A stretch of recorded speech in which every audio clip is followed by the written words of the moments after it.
This is Kanzenshuu, the podcast, episode 385 for the week of July 19th, 2015.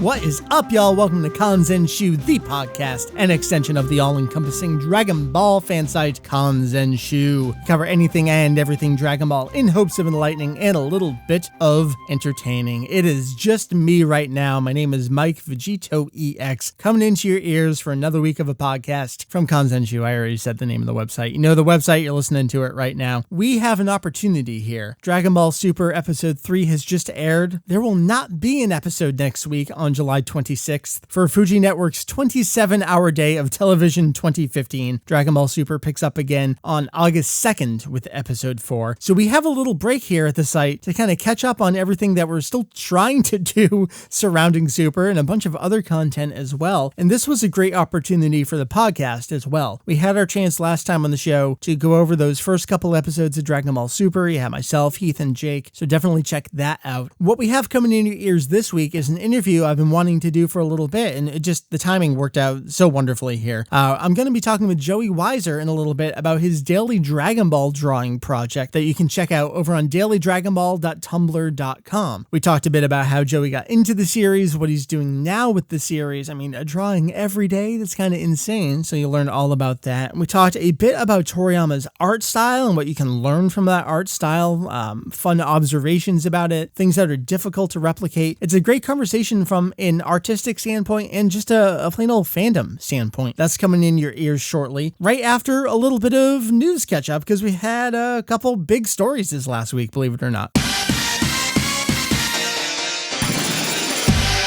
All right, so there's really only like one big story, and that is Bandai's IC Cardass Dragon Ball trading card game. This is not a physical card game, except it is a physical card game, except it's also a PC card game. Bandai's description of it is a world's first. Every card in the IC Cardass Dragon Ball trading card game will be equipped with an NFC chip. The battle begins September 19th, 2015. You can play both digitally and face-to-face. It's a super evolution in trading card games. So this is both a physical thing and a PC game that you can play online with people. Your deck is going to consist of a leader card and up to 40 battle cards that you use to attack your opponent. This is going to be available for PCs, Windows right now, tablet, and smartphones, and the software itself is free. So really what they're getting you with here is paying for the cards, which should sound familiar to us because of Dragon Ball Heroes. This is going to be different from Dragon Ball Heroes, though, in that with that and Dragon Battlers, you have to go to the arcade to scan your cards with those machines. And of course, they were the home ports of Dragon Ball Heroes on 3DS, which don't use cards at all. It's just internal to the game. With this, you'll be able to scan and use your cards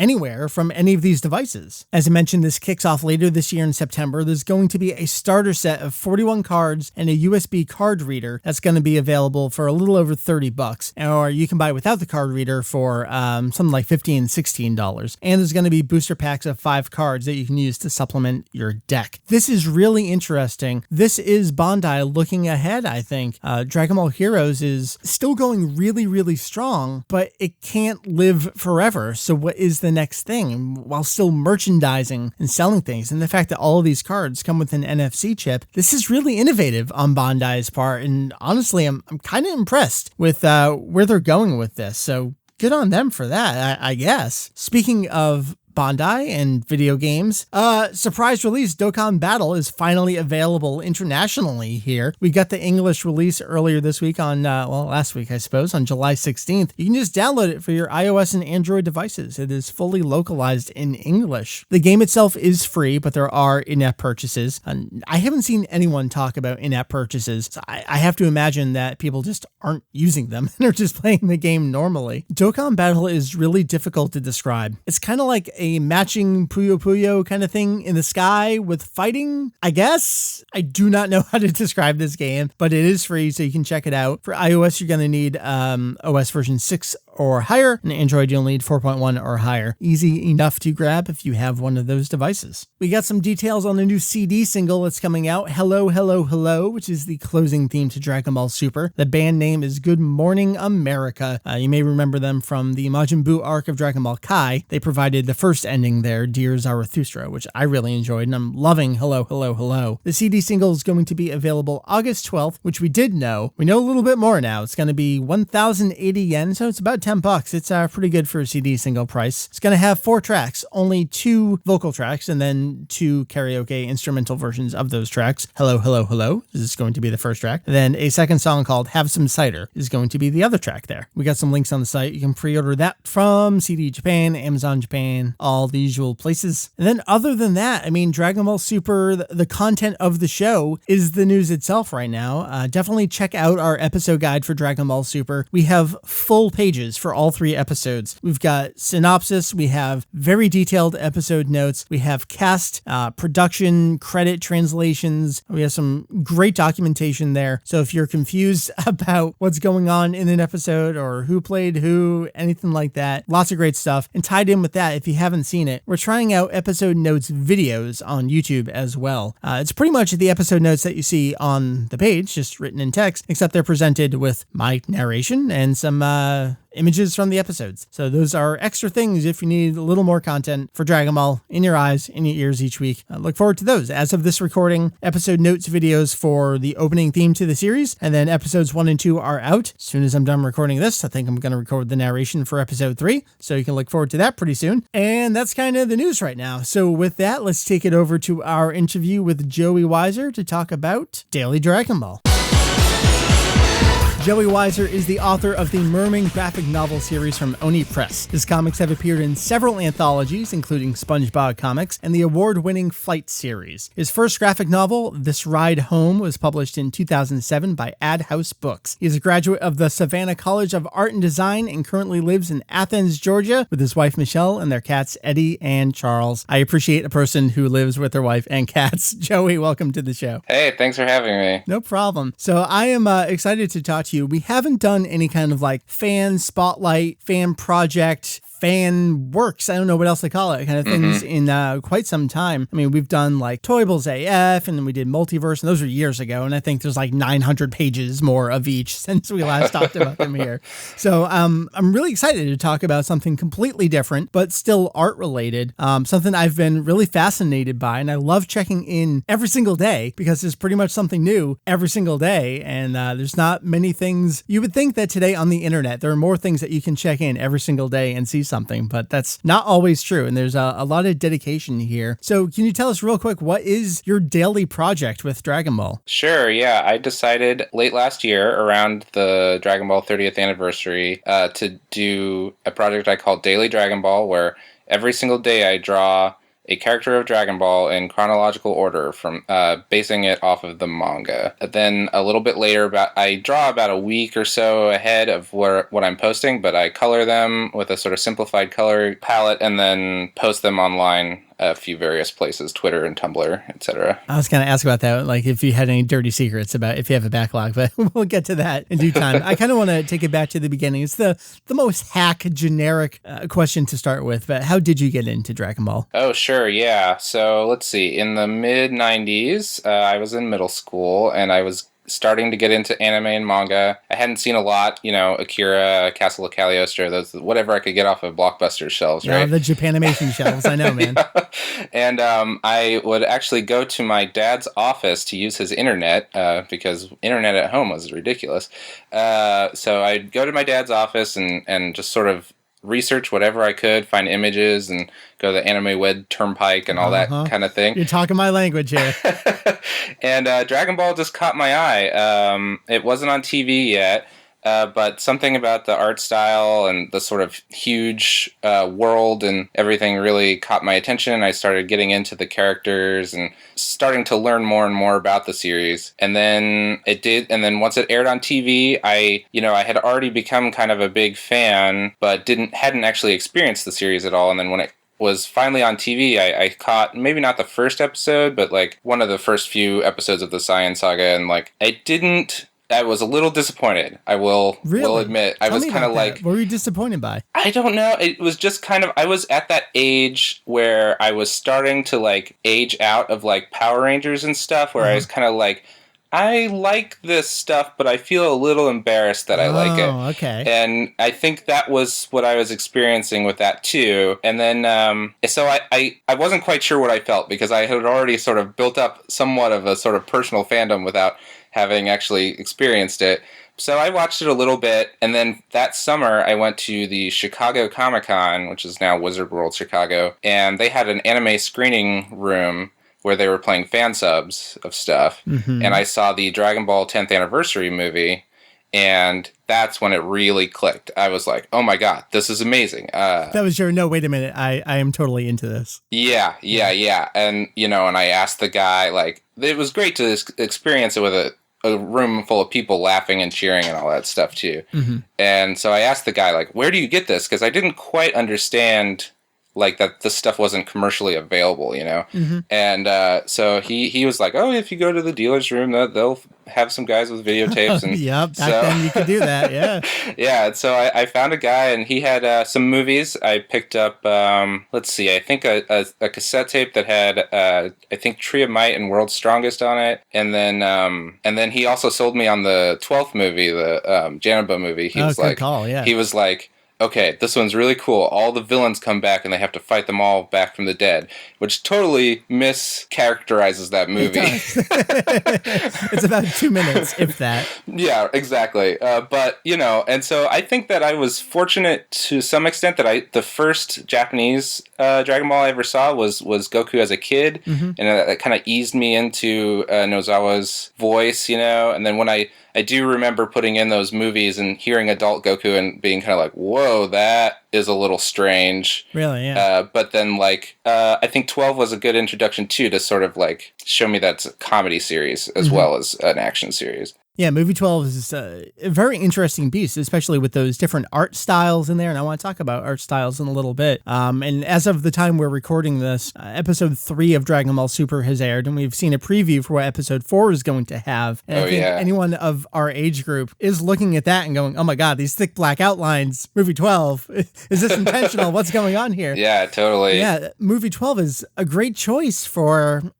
movie 12 was one of my earliest ones as well. I can't remember how much I've talked about on the show. My first fan subs were the Super Saiyan stuff in the Frieza arc, and then the first ones I ordered myself online were movies 11, 12, Trunks and Bardock, and then a raw tape of the end of GT. So this would have been like very, very early, 98 when I did that, and I was super new, the GT stuff at the time. But yeah, movie 12, again, for me, what a crazy, like, not knowing enough, like really not knowing anything about the franchise and being thrown into something so late in the series. I feel like you can't really do that anymore with Dragon Ball because we know too much. Yeah, it's true. It's true. And information is a lot more easily accessible these days, for sure. So jump me ahead. So what's kept you interested in Dragon Ball all this time? Did you have any phase in and out? Yeah. What happened is that after that, it kind of re-sparked my interest in it, and I was trying to figure out how to get these tapes from home, and I joined like email fan lists and stuff like that, and I started importing the manga and started learning Japanese, and eventually resulting in like a short exchange to Japan and stuff. And I think what happened is that I'd sort of categorize myself more as specifically a Toriyama fan than just a Dragon Ball fan. Okay. So because I have as much of his manga as I can get, I have a pretty big Toriyama collection, but Dragon Ball is where it all started, and it's definitely the like heart of my love for Toriyama. We've had a chance to talk about some other of Toriyama's stuff over the years here on the show and on the site. We've talked about more recently things like Kintoki, his short one shot, and maybe that's a part, especially with the cameo in Jocko. Is that a part of the Dragon Ball? I mean, we've had those kinds of discussions. And Jocko most recently, things like Sandland did get published in English. Things like Kajika we're still waiting on. So looking at this whole of Toriyama's work, starting even before Dr. Slump, some of the other stuff he's done over the years, what about Dragon Ball is it that kind of pulls you back to that? And what does Dragon Ball have maybe that the other things don't have? I think the greatest thing about Dragon Ball is that he really had a strong sense of comedy and stuff with Dr. Slump, and it's amazing. I love Dr. Slump. But then what Dragon Ball gives you is a story to follow, which Dr. Slump does not have at all. Right, we'll get maybe 4 chapters max of a story, and then it's off to something else. So you have this sort of like driving force of following a story and watching characters evolve and the world expand and stuff in a way that doesn't in Dr. Slump, just by design. Yeah. And can you feel, we've talked about this a lot over the years too, can you feel how almost uncomfortable Toriyama gets where it's, I have to expand this world and oh God, what do I do? What have I got myself into? Yeah, well, it's kind of hard since you and I kind of came at this where we're seeing it all as a whole kind of and piecing it together. Sometimes it's kind of hard to see that kind of stuff. Right. I do sometimes, especially now, everything we know about like his different editors and things like that, you can see the seams a little bit more than you used to. Does that endear him in the series more to you, or does kind of knowing the secret sauce destroy its mystique a little bit, do you think? It just changes my perception of it. I'd say that, like, when I was younger, I did respond to the comedy and stuff, but I think I was a little more focused on the action elements of it, and I definitely bought into that, common wisdom that, like, the Buu saga wasn't as good as everything else because the power levels are out of control and the continuity is kind of wacky and stuff. It's funny, this is the main character. No, this is the main character. Yeah. And now, of the like Z era stuff, the Buu stuff might be my favorite part. Kind of Buu and Frieza kind of bounces between my favorite part, and my favorite part as a younger kid used to be Cell, and now that's probably my least favorite of the entire series. That's really interesting. Yeah, I've seen myself come and go with different favorite arcs over the years too. Let's take it over to your project now. So, I mean, we've got this history with you in the franchise. What inspired you to want to get this kind of like committed involvement into a project, doing something every day? Yeah, so I guess I should say, as you said in your intro, I'm a cartoonist, and I draw comics professionally, but I do like to post stuff online and share stuff. I used to do a webcomic called Monster Isle, and a few years ago I had a weekly drawing project called the Kaiju Alphabet, where I was doing a Kaiju Alphabet, but that's limited because it was A through Z. And it just gotten to the point where I wasn't, since I've been working on these big books, I don't have much to share on a regular basis. Right. And so I've been kind of looking for a project to have something to post on a somewhat regular basis and share, and kind of like, maybe something like that Kaiju thing. Maybe I'd like to do something with Dragon Ball sometime because, I love Dragon Ball, and it was maybe a little more on my mind just because of all the sort of recent resurgence with Battle of Gods, etc. Yeah. And so with the 30th anniversary coming up, I decided that would be a fun tie-in to sort of celebrate that, do a regular drawing project, and I'm also excited by the idea of sharing with my friends that don't know about Dragon Ball the sort of many facets of it, the many different kinds of characters. It's not just guys with spiky hair. Oh, that's interesting. You have this other separate audience in a way, and, just groups of friends in general. And to be able to say, look, I've been doing this for over 200 days. Look at this variety that's here. This is what's available to you if you want to get into it. It's like you're acting as a prophet for the series. Doing this yeah, totally. I think totally, especially during the first several arcs of the early Dragon Ball stuff, I think it was really catching a lot of people's attention that didn't know that they would be interested in something like Dragon Ball. Yeah. I kind of alluded to it earlier. You spoiled the question. You've been doing things like a week in advance. What other dirty secrets do you have about it? Do you have them set and ready to post? Are you manually posting them? Do you give yourself a vacation day every once in a while? I try not to give myself a vacation day from drawing. I have missed a few days here and there just with conventions or life stuff, but sure. I have I don't know exactly what the buffer is. It's a little more than a week, maybe 10 days or something like that. And I just scan them in batches, and then I set up Tumblr to post them on a regular basis. But then I do manually repost them on Twitter and Facebook. It's like that morning. Oh, right. That one went up. I guess I should look at it. Yeah. Sometimes I'm not around, and it's like, oh, yeah, yesterday I posted Kibito or whatever. But, and I'd say as far as dirty secrets or whatever, it may be obvious, but like the fact that I just use, I decided on 4 different shades of orange to use for all the colors, which, I picked for multiple reasons. Orange is sort of a big color in the series with the Dragon Balls and Goku's Gi and stuff. Yeah. It also kind of reflects the way that the old Jump partial color pages look. Yeah. But then also, because I'm, the daily Dragon Ball isn't my job.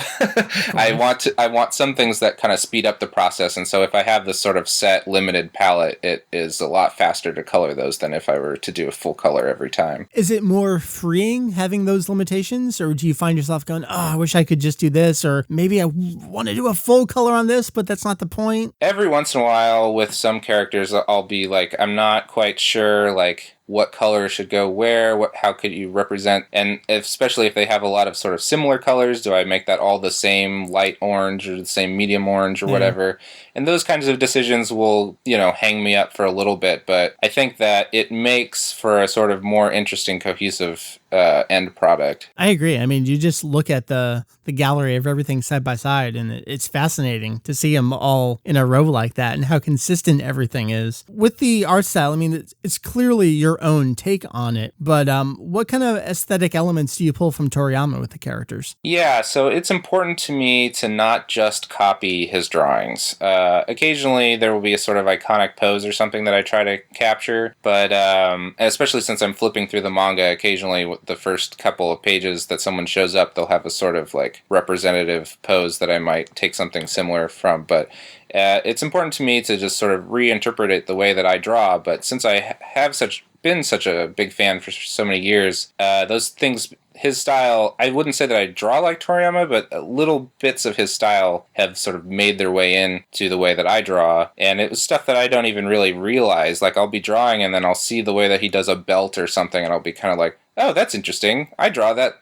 same kind of boot or something like that. Yeah.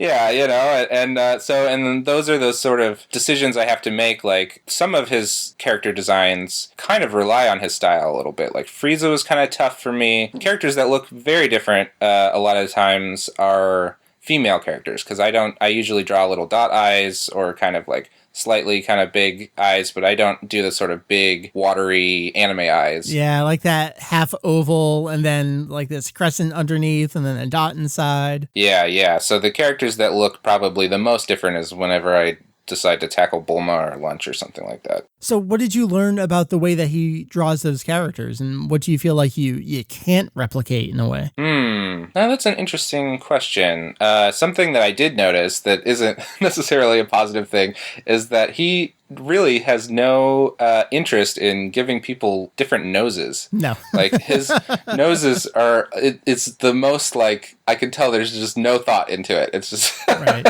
But there's just a certain something. One of the things I admire about Toriyama is the ease that his style seems to have. It may just come from a natural talent. I think it does to some extent, because he at least categorizes it as him being lazy and not trying very hard or whatever. But, his work just looks like he doesn't even care, really. He just kind of naturally produces this amazing looking work. And is that kind of infuriating? A little bit, yeah. But it's one of those things you just don't worry about it too much. That's him. Yeah. I'm me. It's like, this is why you're the master of your craft here. Yeah. What other challenges have you seen? I think the Frieza thing is kind of interesting because, fourth form in particular, it's a very small, sleek kind of thing. What do you do to kind of exaggerate that or do it in your own style? I mean, we've seen so many takes on Goku in general. You can kind of exaggerate that in any style you want. So are there any other characters you kind of came to and said, all right, I'm going to do this. Crap, what do I do? That's a good question. Well, I mean, Goku's a pretty distinct... he's someone that I had never really been able to draw. I hadn't done a lot of fan art before, but I have tried to draw Goku before, and his hair just baffles me. And, no matter what way he turns, it looks the same. Yeah, and it doesn't quite, like... I don't quite know the way to, like, replicate it to look the way that Toriyama draws it, especially on, like, a head that I would draw. And so I had to just sort of accept... And Goku's, the very first character that I drew. Mm-hmm. And I just had to accept that it's not going to look the way that Toriyama draws it.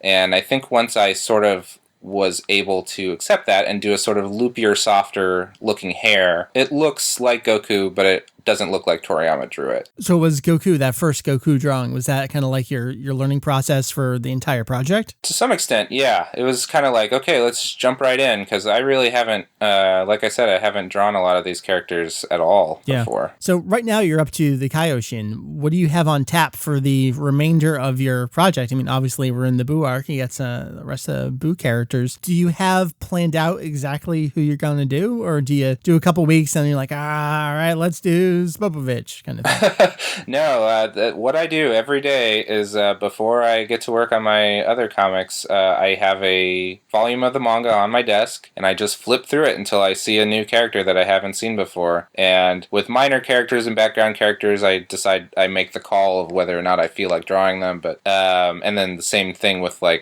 slightly older versions of characters, but I do repeat somewhat. Right. And yeah, so I just flip through, see who the next character is, draw them, and ink that up real quick, and then set that to the side, and then go about my day. I don't have a specific plan. It's probably we're wrapping up the end of Buu, so I just today drew the Elder Kaioshin. So it'll probably be another couple of months before I'm done, and then I think what I'm going to do from there is do some bonus characters, some sort of like Dragon World tie-in characters like Neko Majin and that kind of thing, Jocko, those characters, and then we'll see what I feel like at that point, if I want to continue the project or put it on hold for a little while and then maybe eventually tackle Super and that kind of thing. Right. I was going to say, I mean, you've done Fish, Bear, West City Mom. I mean, the characters are not literally endless, but pretty close to literally endless. In Dragon Ball, there's always someone. This is something that you could conceivably do for years, and even ignoring some of the repeats, just keep going. Yeah. I did around the same time that I was doing my project, I saw that one of the crew members of Steven Universe was doing a blog where he was doing all Bulma's different outfits. Oh, nice.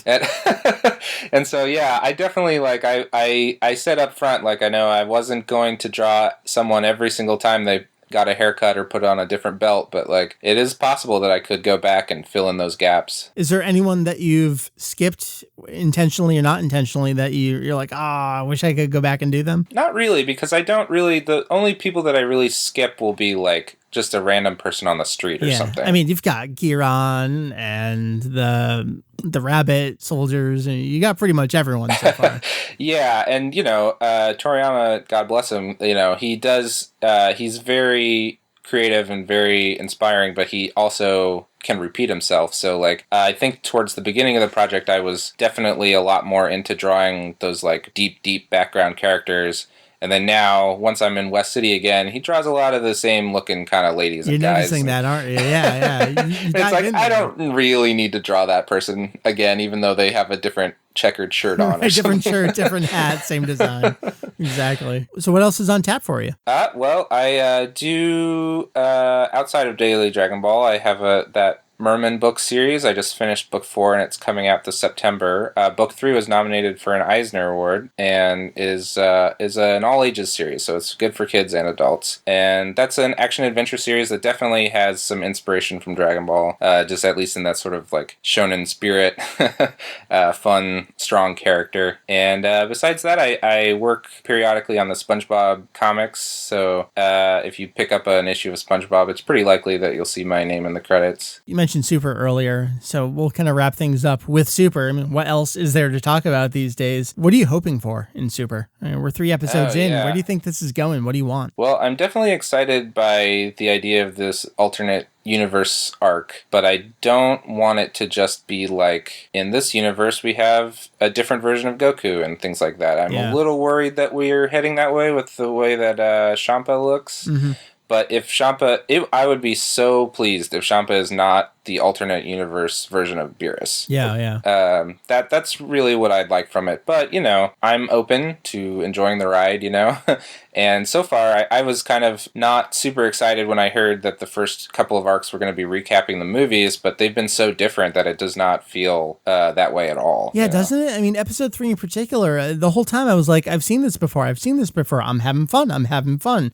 How do these emotions work together? Yeah, they've really, we can't know exactly how involved Toriyama is in it, but I definitely feel like his involvement has improved the project from like GT and some of the movies of the past. And if not his involvement, then at least there are people involved that have sort of gotten an idea of how to capture They're his faking feel. it pretty well, yeah. Yeah. I feel the same way. All right, you can check out dailydragonball.tumblr.com. That's where you can check out 200 plus drawings right now, and you're still going for quite some time. I'm really excited. Are you going to go to 365 and then do the bonuses, or is there like a date you're heading toward? I don't have a specific. It's just however many characters there are. So yeah, Okay. Just keep an eye out. Yeah, you can follow me on Twitter at Joey Weiser. I post those there as well. But dailydragonball.tumblr.com. Excellent. Joey Weiser, thank you so much. Thank you.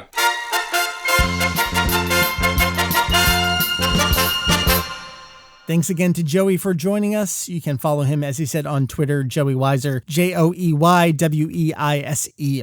And that's going to bring us to a close this week. Again, a good focus on fandom and a good focus on art. I think that sounds good to give us a little bit of a breather as we look ahead to a week off from Dragon Ball Super and catching up on a whole bunch of other stuff. So I'm just going to leave it there. My name has been Mike VegettoEX. Check us out, www.kanzenshuu.com. That is Kanzenshuu. Check us out ourselves on all those usual social media places, the Twitters, the Facebooks, the Googles, the Instagrams.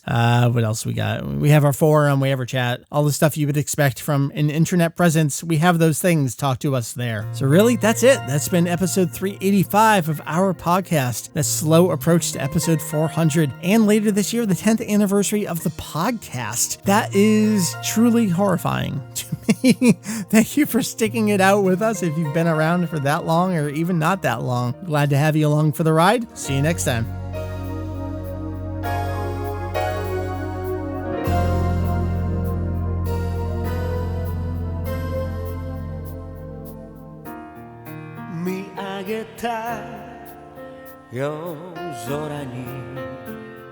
Shooting star